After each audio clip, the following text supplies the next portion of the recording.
Hello friends, welcome to my YouTube channel. तो आज मैं लेकर आई हूँ आपके लिए क्लास 6 की मैथ एक्सरसाइज 3.2 क्वेश्चन नंबर 3, 4, 5 और चैप्टर का नाम है संख्याओं के साथ खेलना। तो देखिए, हमसे थर्ड क्वेश्चन क्या पूछा गया है। थर्ड क्वेश्चन में पूछा गया है संख्या 13 और 31 अभाज्य संख्याएं हैं। इन दोनों संख्याओं में दो अंक 1 और 3 हैं। ठीक है, 1 और 3 है। ठीक है, दो अंक 1 और 3 हैं। 100 तक की संख्याओं में ऐसे अन्य सभी युग्म ज्ञात कीजिए।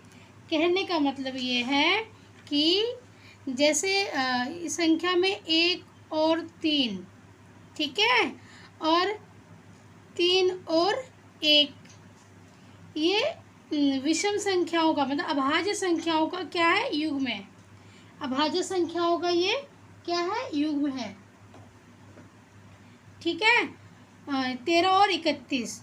तो हमें ऐसे ही अभाज्य संख्याओं के युग्म 1 से 100 तक की गिनती में निकालना है। ठीक है, 1 से 100 तक की गिनती में हमें निकालना है। जैसे अगर हम मतलब 13 और 31 में एक ही डिजिट आ रही है, 3 आ रहा है इसमें भी और 1 आ रहा है इसमें भी, तो हमें ऐसे ही युग्म बनाने हैं कि दोनों में ही सेम डिजिट आना चाहिए। ठीक है, सेम, जैसे इसमें आ रहा है 3 और 1, 3 और 1। ठीक है, तो सेम डिजिट आना चाहिए। इस क्वेश्चन में यही पूछा गया है, हमें 100 तक की संख्याओं में निकालना है। तो देखिए हम कैसे निकालते हैं इस क्वेश्चन को। सबसे पहले आपको ये पता होना चाहिए कि अभाज्य संख्या क्या होती है और भाज्य संख्या क्या होती है। अभाज्य संख्या आपको पता होगा, जो सिर्फ अपने ही टेबल से भाग जाता है और 1 से भाग जाता है, उसे हम अभाज्य संख्या कहते हैं। ठीक है, तो अब हम इस सवाल को देखिए कैसे करते हैं। ये मैंने रफ कागज़ लिया है, पहले रफली पेपर ले लिया आपको समझाने के लिए। तो देखिए, अगर मैं 1, 2, 3, 4 मतलब 2 संख्याएं लेनी है हमें, तो 10 के बाद ही लेना होगा। ठीक है, तो 11 अगर मैं लेती हूँ तो 11 तो 11 ही बनेगा ये।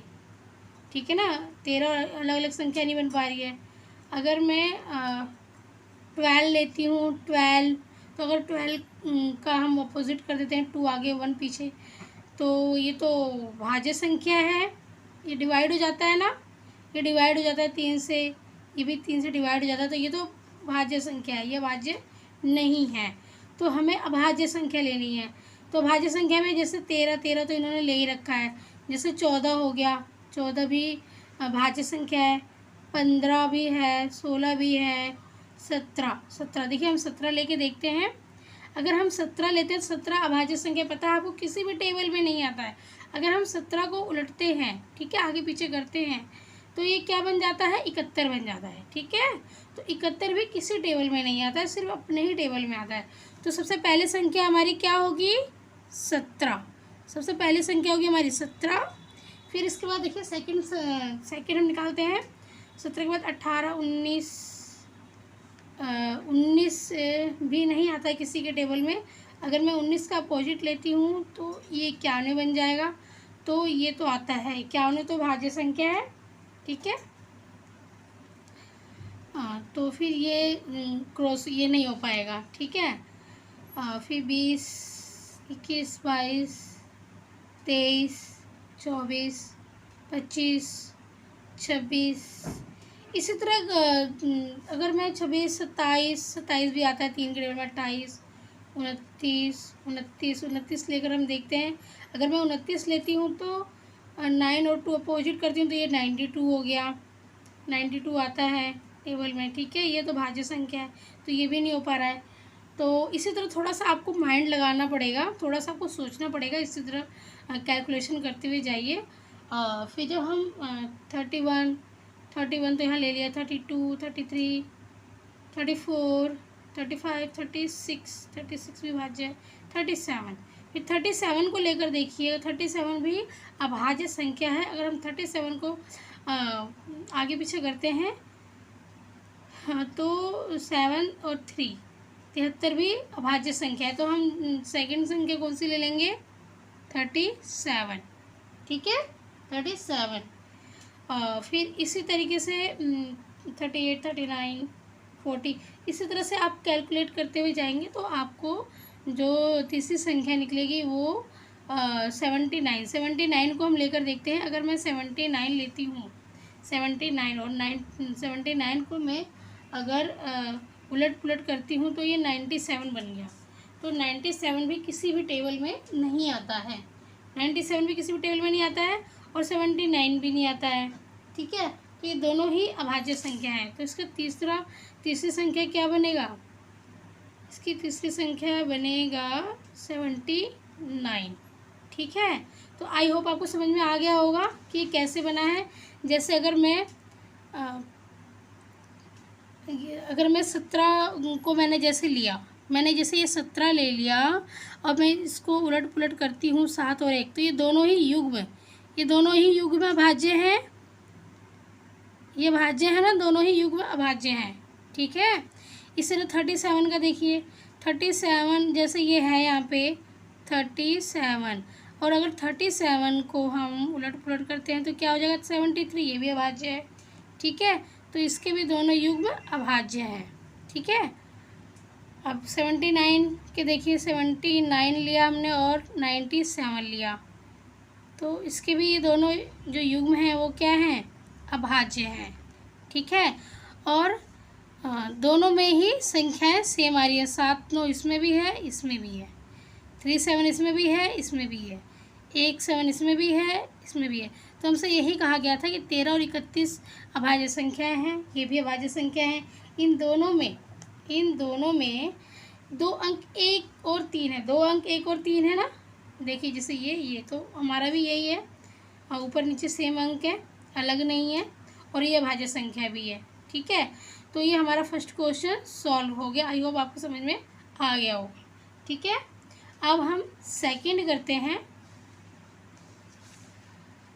सेकंड में देखिए,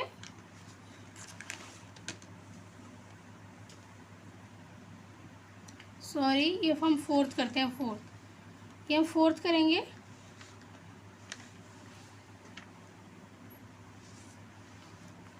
फोर्थ में देखिए क्या हमसे पूछा गया है, 20 से छोटी सभी अभाज्य और भाज्य संख्याएं अलग अलग लिखिए।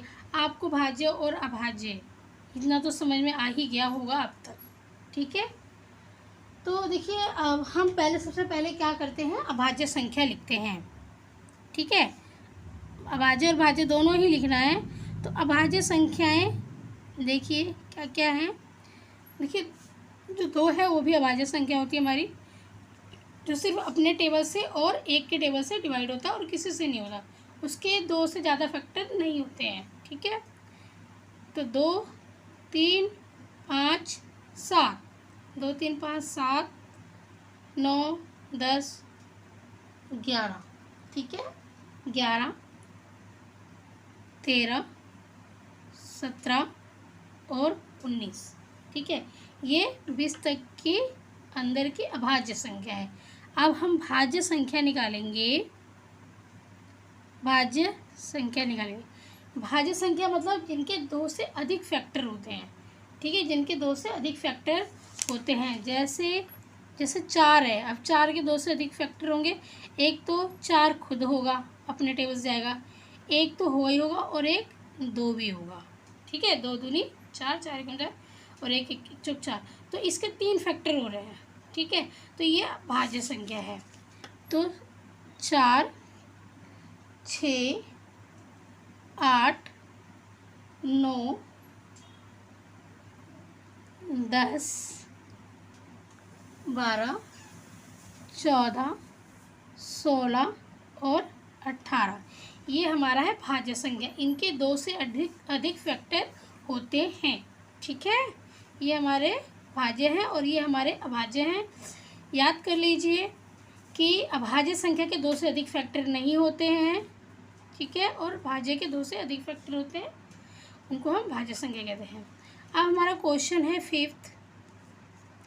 क्वेश्चन फिफ्थ में हमसे देखिए क्या पूछा गया, 1 और 10 के बीच में, 1 और 10 के बीच में सबसे बड़ी अभाज्य संख्या लिखिए।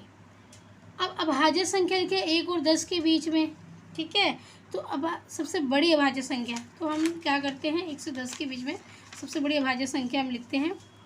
पहले तो अभाज्य संख्याएं लिख लेते हैं हम। देखिए कौन कौन से अभाज्य संख्या हैं 1 और 10 के बीच में, 2, 3, 5, 7। अब 8 लिखोगे वो भाज्य है, 9 भी भाज्य, 10 ही भाज्य है, तो हमें 10 तक के ही अंडर में लेना है। तो इनमें से सबसे बड़ी संख्या कौन सी है, 7, ठीक है। तो 1 से 10 तक के बीच में सबसे बड़ी संख्या कौन सी हो गई, 7, ठीक है। और आपको समझ में आ गया होगा 7 किस हिसाब से हुआ है, ठीक है। हमने पहले 10 तक के बीच में हमने पहले अभाज्य संख्याएं लिख ली, फिर उनमें से जो सबसे बड़ी है उस पर हमने सर्कल लगा दिया, और वही सबसे बड़ी अभाज्य संख्या है 1 से 10 तक के बीच में, ठीक है। अब हम क्वेश्चन करते हैं फोर्थ, 6 है ये, मैंने थर्ड से स्टार्ट किया है, ठीक है, थर्ड, फोर्थ, फिफ्थ, अब मैं 6 कराने जा रही हूँ, ठीक है। देखिए क्वेश्चन 6 में क्या कहा गया है, निम्नलिखित को 2 विषम अभाज्य संख्याओं के योग के रूप में व्यक्त कीजिए। निम्नलिखित को 2 विषम अभाज्य संख्याओं के योग के रूप में व्यक्त कीजिए। मतलब कहने का मतलब है कि जैसे ये 44 है, 44 है ये, ठीक है, तो इसके हमें 2 विषम अभाज्य संख्याओं का युग्म बनाना है, ठीक है। 2 विषम संख्याओं के योग, मतलब 2 विषम संख्याएं हमें लिखनी है जिनका योग 44 होना चाहिए, जिनका योग 44 होना चाहिए। तो देखिए जैसे कि हम 44 के हम 2 युग्म कौन से बना सकते हैं, जैसे हम बना सकते हैं 13 प्लस में 31। अब ये पूछिए आप मैंने किया है, तो मैंने ये इस तरीके से किया है। देखिए मैंने ये कागज में पहले रफली आपको समझा रही हूँ। जैसे ये 44 है, मुझे इसके 2 अभाज्य विषम संख्या, मतलब अभाज्य विषम संख्या में इनको डिवाइड करना है, तोड़ना है, ठीक है। 2 अभाज्य संख्याएं जो हम 2 इसके जोड़े बनाएंगे वो अभाज्य होना चाहिए। तो सबसे पहले मैंने ये 4 के जो लास्ट वाला डिजिट है इसके फैक्टर कर लिए मैंने, ठीक है। 2 वो भी फैक्टर कौन से, अभाज्य संख्या हो गई। जैसे इसके फैक्टर कौन सा हो गया, 3 और 1, 3 और 1 को हम जोड़ते हैं तो 4 हो गया, और दोनों ही विषम है, दोनों ही अभाज्य हैं, ठीक है। तो मैंने यहाँ पे लिखा 3 और 1 दोनों ही अभाज्य हैं ये, ठीक है। और फिर यहाँ पर आप लिख दीजिए 1 और 3। अब इनको प्लस करेंगे तो हम 3 और 1 4, 3 और 1 4, तो 44 के ये हो गए 2 अभाज्य संख्याएं बन गई ये। तो 13 और 31 ये मैंने ऐसे किया है, आप भी इस तरीके का इस मेथड का यूज़ कर सकते हो, ठीक है।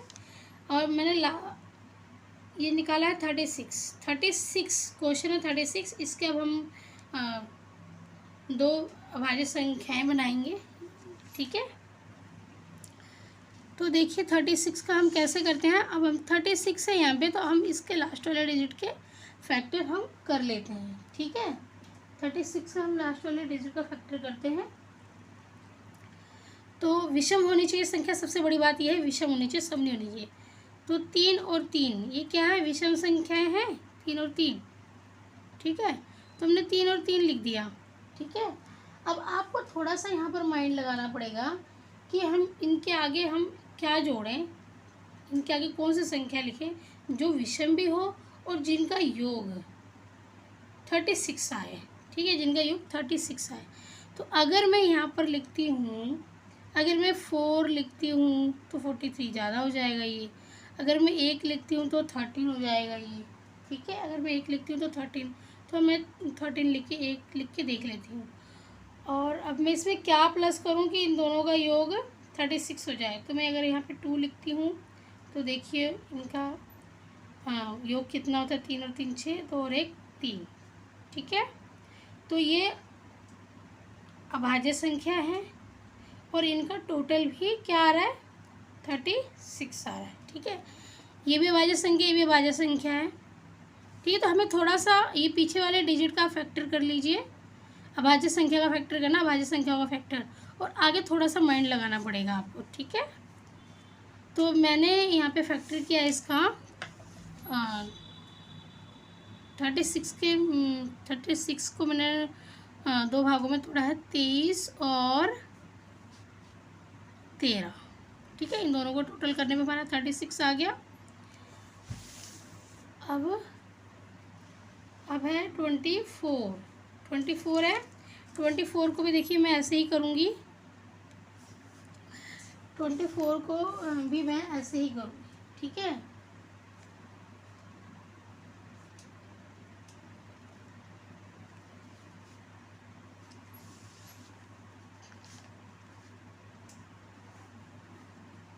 ट्वेंटी फोर है।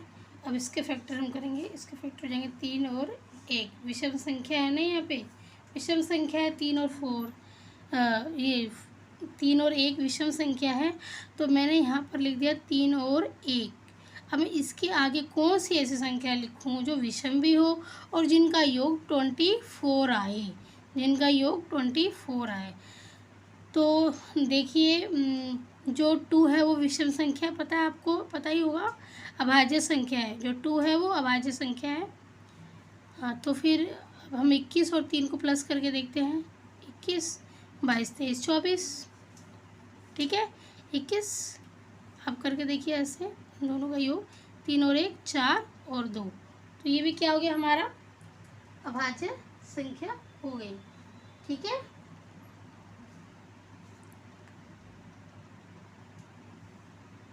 इस तरीके ये भी हो सकता है, और आप इसका ये भी कर सकते हो।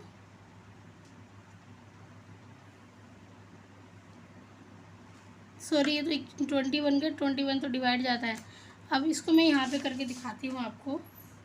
24 का हम कैसे कर सकते हैं, 24 को हम जैसे यह 4 है तो मैंने इसको 2 3 और 1 में डिवाइड कर लिया। ठीक है, तो मैंने यहाँ पे लिखा 3 और 1।